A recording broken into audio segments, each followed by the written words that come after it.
Bom, essas características do serviço que nós vimos, então, elas vão determinar como deve ser feita a gestão do serviço, como nós, como profissionais de marketing, vamos planejar o desenvolvimento de novos serviços e vamos pensar em como esse serviço deve ser entregue para o consumidor. É claro que nós, como profissionais de marketing e administradores, não vamos deixar para que o serviço seja entregue da forma como o entregador do serviço, o prestador de serviço lá na frente pensar. Nós vamos treinar essas pessoas, nós vamos planejar essa entrega, nós vamos criar regras para entrega e um ambiente para entrega, nós vamos fazer o nosso melhor para garantir então que essa entrega seja satisfatória.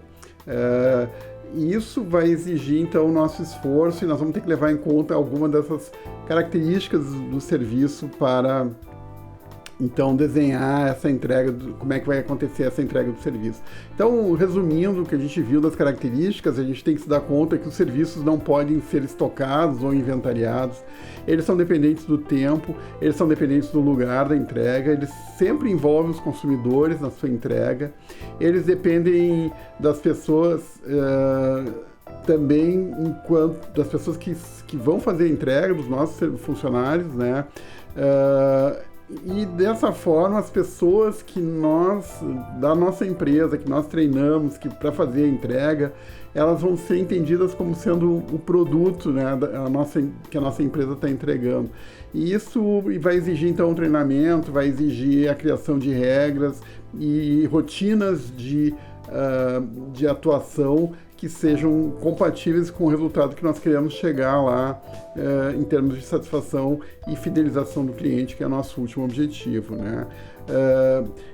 A questão da qualidade, então, a natureza do serviço, ela não nos dá a oportunidade de a gente fazer um cheque de qualidade um pouco antes do cliente receber o serviço. Nós vamos ter que criar sistemas de qualidade, sim, nós vamos ter que criar sistemas de qualidade que vão atuar em cima do processo dessa entrega e vai fazendo conferências enquanto o processo está acontecendo. É o melhor que nós podemos fazer no sentido de prevenir, então, que aconteçam erros que vão ser muito difíceis de recuperar depois, né? E aí nos leva, então, à constatação de que se ele for produzido com algum defeito, se houver algum erro no serviço, naturalmente o cliente vai sofrer a consequência desse erro, e aí nós vamos ter que trabalhar em alguma coisa que se chama recuperação de um problema em serviço, que é uma outra área também de estudos importantes do comportamento do consumidor, que a empresa pode fazer para recuperar um cliente, então, que houve um problema na entrega do serviço. Bom, as melhores práticas de gestão de serviço têm algumas características que já são conhecidas, tá? Então, essas empresas que se distinguem na prestação de serviços de alta complexidade e são reconhecidas pelo mercado como tendo alta competência na prestação de serviços, quais são as características que elas têm em comum? Talvez essas características em comum tenham algumas dicas que nós possamos aplicar nas empresas que nós estamos trabalhando. Vamos ver. Por exemplo, as empresas que têm as melhores práticas, eu vou citar um exemplo para vocês que eu conheço bem, que é do Hospital de Clínicas de Porto Alegre. Essas empresas são obcecadas pelo atendimento do cliente. Existe um grande número de ações de administração, de interação de funcionários, integração de grupos de estudo, de grupos de melhorias, sugestões, controle de riscos, tudo isso, comissões de controle de risco, comissões de prevenção de acidentes, todo esse conjunto de estruturas organizacionais dentro da grande organização, ele trabalha em conjunto no sentido de minimizar os erros e minimizar as chances de um serviço não ser prestado. Imagine a responsabilidade social de um hospital do tamanho do Hospital de Clínicas. Então, ele constantemente, de uma forma obsessiva, ele está pesquisando situações de risco que possam estar acontecendo e está levando para grupos especializados nesse tipo de controle desse risco. Existe um conjunto grande de levantamento de informações, registro de informações, controles administrativos de operação, de trato com o paciente. Existem níveis de responsabilidade que é dado para um médico, para um enfermeiro, para um atendente, cada um tem a sua área de atuação muito claramente definida.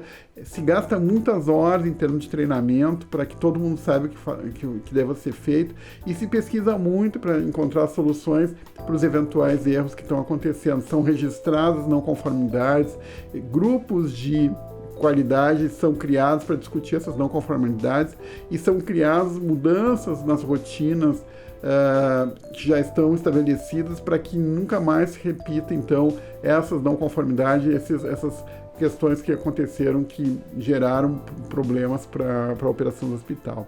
Então, isso é uma questão que precisa estar já muito cristalizada na alta gerência e na direção dessas instituições. Então, tem que ser alguma coisa que faça parte da cultura, mas que também tenha não só o apoio, tenha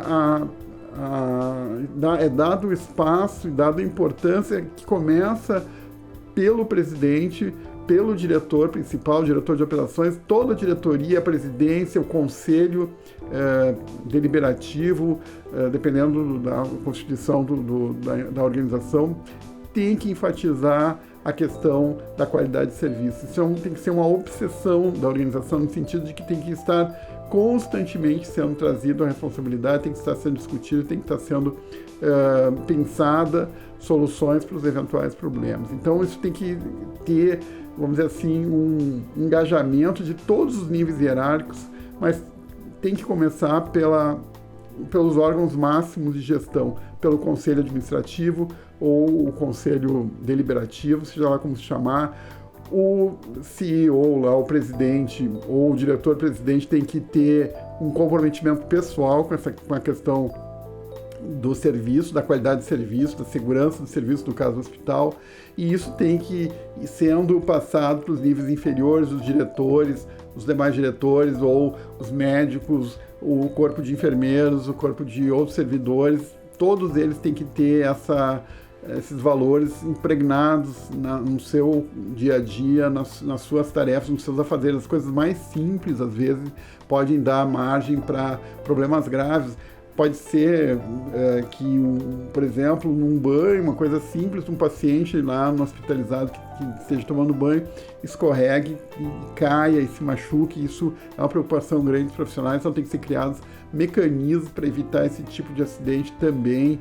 O próprio transportar o paciente de uma maca para uma cama também é uma atividade de risco, também tem que ser feita de determinada forma. Os lençóis do hospital, eles são diferentes, a trama do tecido é diferenciada para aguentar a força, né, o peso de um paciente, para ele não rasgar e romper quando o paciente é transferido da maca para a cama. Então, tudo isso, essas operações que parecem simples, na verdade, elas demandam uma grande atenção, uma grande preocupação, um grande esforço para que não sejam convertidos, então, em danos para os pacientes ou para os usuários do hospital.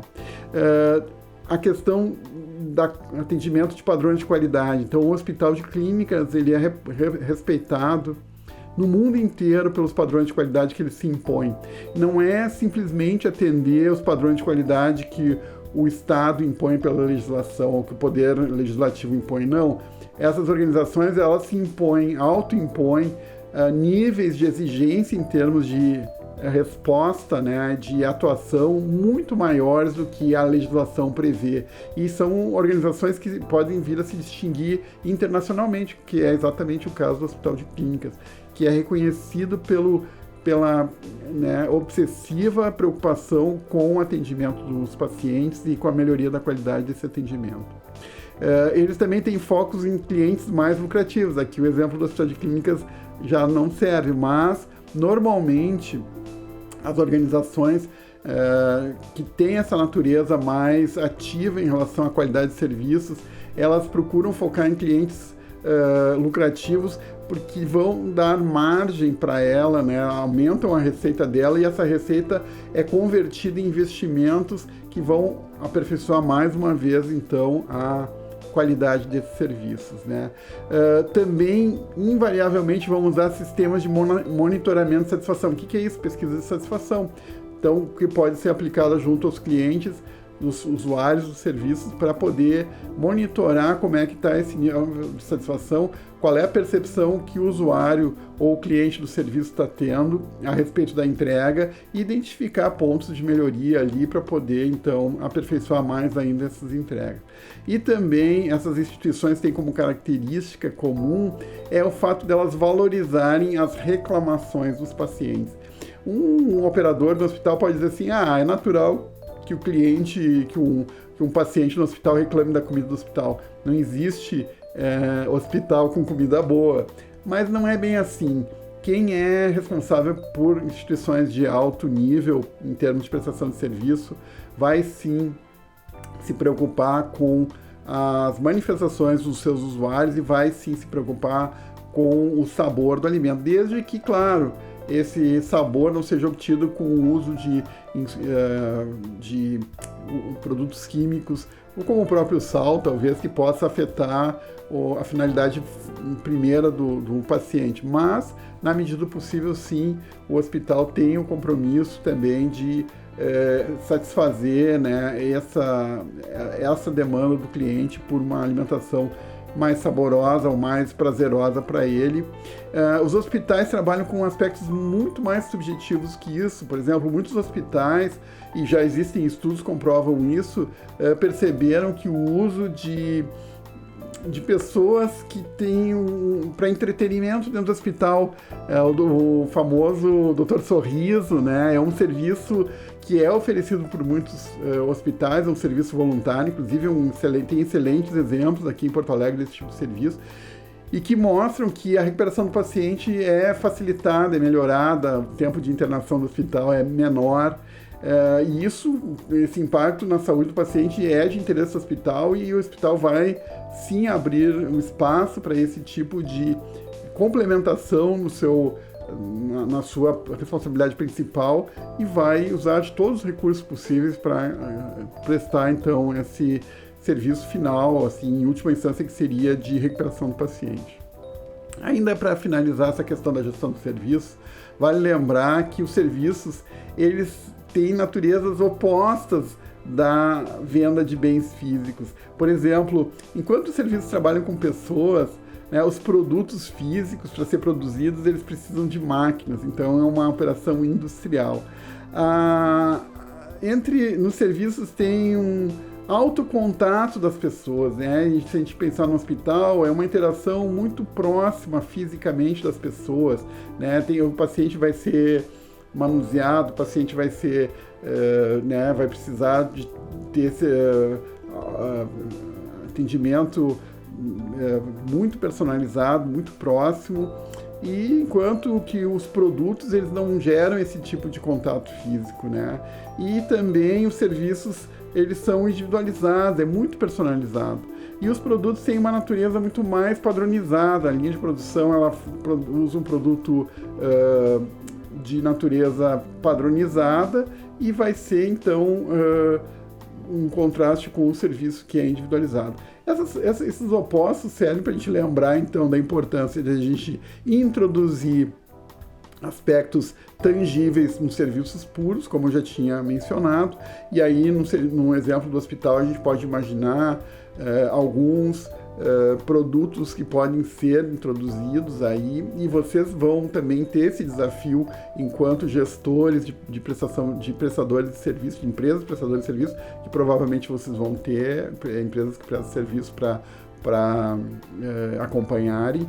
Então esse vai no desafio. O que pode ser feito do seu ponto de vista de tangibilidade em relação à questão de serviços? Fica aí para vocês pensarem.